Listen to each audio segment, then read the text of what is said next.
अगर आप दूसरों को क्षमा नहीं करते तो आपका पिता आपको क्षमा नहीं करेगा। और अगर परमेश्वर किसी को क्षमा ना करे तो, और अगर वो उसी अवस्था में उसकी मृत्यु हो जाए तो फिर वो कहां जाएगा? उसके पाप की क्षमा नहीं हुई और उसकी मृत्यु हो जाती है। क्या कोई जगह है उसके मृत्यु के बाद, कोई परगेटरी जैसी जगह है क्या जहां वो शुद्ध हो सकता है, उसके पाप क्षमा हो सकते हैं? नहीं। इब्रानियों 9:27 कहता है कि मनुष्यों के लिए निर्धारित है कि वो एक बार मरते हैं और उसके बाद न्याय है। और इसलिए अगर आप चूक गए जो आपको करना था इस पृथ्वी पर, फिर कोई मौका नहीं है अनंत काल में आपको वो करने का, वो खत्म हो चुका है। और यह बिल्कुल साफ है, अगर आप दूसरों को क्षमा नहीं करो तो आपका पिता आपको क्षमा नहीं करेगा। मैं नहीं चाहता कि आप में से किसी की भी ऐसी मृत्यु हो। जीवन बिल्कुल अनिश्चित है। कौन कह सकता है कि हम कितने समय जीवित रहेंगे? हम ये कैसे कर सकते हैं कि जब बाइबल कहता है कि कल का भी घमंड मत करो, याकूब के पत्र उसका 4 अध्याय कहता है कि आपका जीवन भाप जैसा है, थोड़े धुएं जैसा है, वो आज हो अब है, दूसरे क्षण वो चले गया है। आपका जीवन ऐसा है, वहां लिखा है। और इसलिए कल का भी घमंड मत करो, याकूब 4 में लिखा है। ये कहो कि अगर प्रभु की इच्छा है तो हम कल जिएंगे और फिर हम सुबह के सभा के लिए आएंगे, अगर प्रभु की इच्छा है तो। यही लिखा है याकूब उसके 4 अध्याय में। और इसलिए बहुत महत्वपूर्ण है इसलिए कि प्रभु के साथ हम छोटा खाता रखे, छोटे छोटे खाते रखे, बिल्कुल उधार ना ले और ये कहे कि हम बाद में चुकाएंगे। नहीं, तुरंत चुका दो। तुरंत चुका दो मतलब तुरंत क्षमा मांगो। क्रूस पर पहले ही वो चुकता कर दिया गया, पर आप उसे अब ले लीजिए। और उसको लेने के लिए, क्षमा लेने के लिए आपको दूसरों को क्षमा करना है। और इसलिए मैं यहां थोड़ा रुक कर, यह है उच्च मसीही जीवन। मैं आपको बताना चाहता हूं यह उच्च जीवन क्यों है। क्योंकि अधिकतर मसीही जिनसे मैं मिला हूं, मैं जो अविश्वासी है उनकी बात नहीं कर रहा, अधिकतर मसीही जिनसे मैं मिला हूं, और मैं सेवकाई में 56 वर्षों से हूं। जैसे मैंने कहा, मेरे पास समय, मुझे मौका मिला 100 लोगों को सलाह देने का अलग अलग देशों में।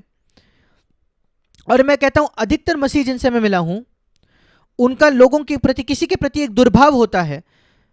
कुछ लोगों ने उनके खिलाफ कुछ किया कई वर्षों पहले, जब वे जवान थे, उनके परिवार के खिलाफ, उनके बेटे बेटी के खिलाफ कुछ किया है, और उन्होंने उस व्यक्ति को क्षमा ही नहीं की है।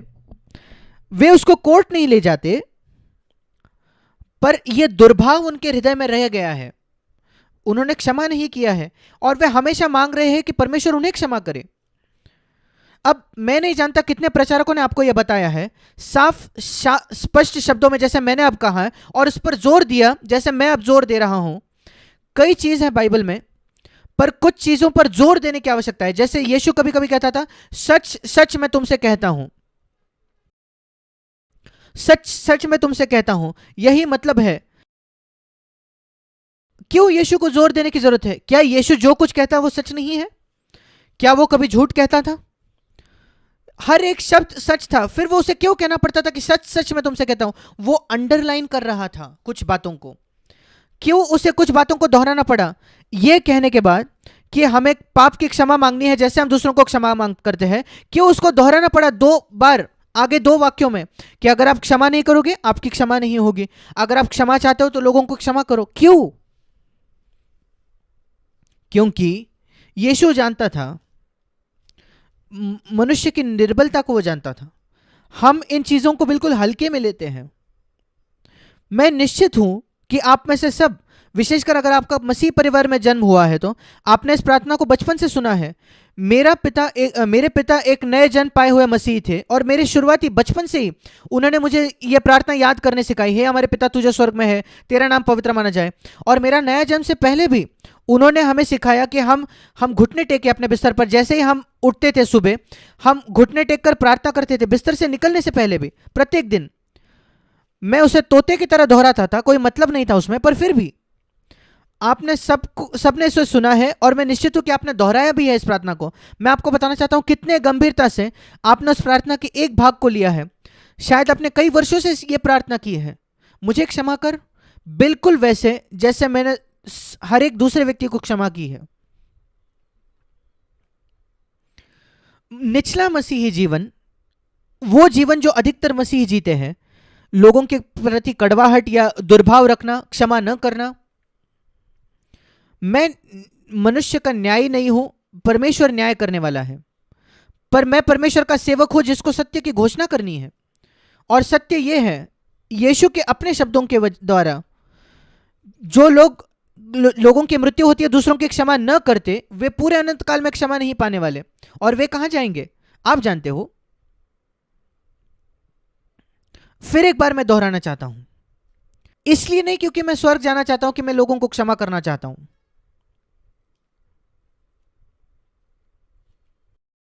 मैं आपके लिए एक वचन पढ़ना चाहता हूं, इफिसियों की पत्री,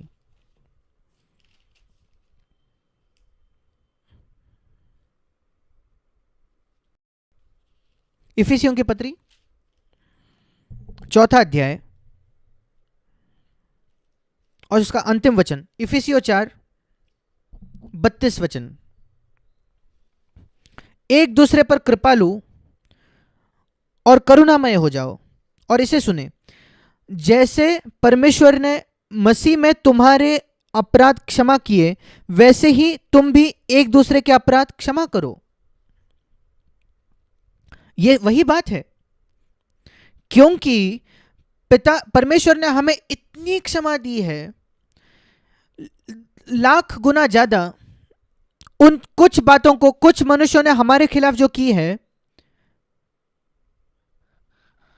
हमें उन्हें क्षमा करना चाहिए। मेरा बिल्कुल विश्वास नहीं है कि हम में से कोई भी, मैं भी इसमें शामिल हूं, ये समझते हैं कि कितने पाप हमने किए हैं अपने जीवन में। हम कुछ बातों के बारे में सोचते हैं, पाप की समझ हमारी इतनी सीमित है, हम कुछ ही बातों को पाप समझते हैं जो गंभीर है, कि हाँ हमने ये किया, हमने वो किया। पर जब मैं आपको अपने गवाही से बताना चाहता हूं, अनुभव से बताना चाहता हूं, जैसे मैं प्रभु के नजदीक आया हूं इन 60 वर्षों में, मैंने पाया है अधिक और अधिक चीजें जो मैं कभी नहीं जानता था पाप है। गलत रवैये लोगों के प्रति जो मैं कभी नहीं जानता था पाप है, पर जिस पर मुझे प्रकाश मिला। जैसे आप बालवाड़ी से पहली कक्षा में जाते हो, फिर आप कुछ और सीखते हो, फिर दूसरी कक्षा में और कुछ सीखते हो, और अगर आप विश्वास योग्य हो अपने पढ़ाई लिखाई में, आप 7वीं 8वीं 9वीं कक्षा में कई बातें सीखते हो जो आप कभी बालवाड़ी में नहीं सीखे थे। मसीह जीवन बिल्कुल ऐसा है। दुर्भाग्यपूर्ण अधिकतर मसीह बालवाड़ी में ही बैठते हैं अपने जीवन भर, वे कभी नया कुछ नहीं सीखते।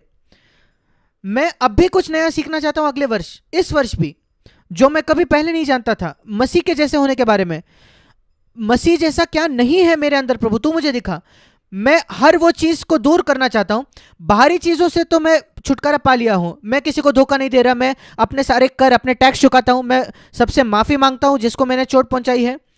मैं यह अपेक्षा नहीं करता कि कोई मुझे लोग कुछ दे, पर उसके बावजूद मेरे अंदर ऐसे रवैये है, मनोभाव है जो मसीह जैसे नहीं है, जो प्रभु मुझे दिखाने लगता है। मैं आपको एक उदाहरण देना चाहता हूं जो प्रभु ने मुझे कुछ वर्षों पहले दिखाया।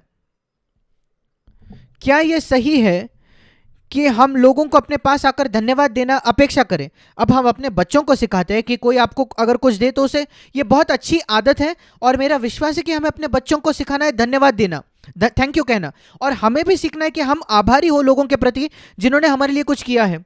यीशु ने कहा, अगर किसी ने एक व्यक्ति को एक ठंडा पानी भी दिया, ठंडा ग्लास पानी का, वो अपना प्रतिफल नहीं खोएगा। आपको वह वचन याद है?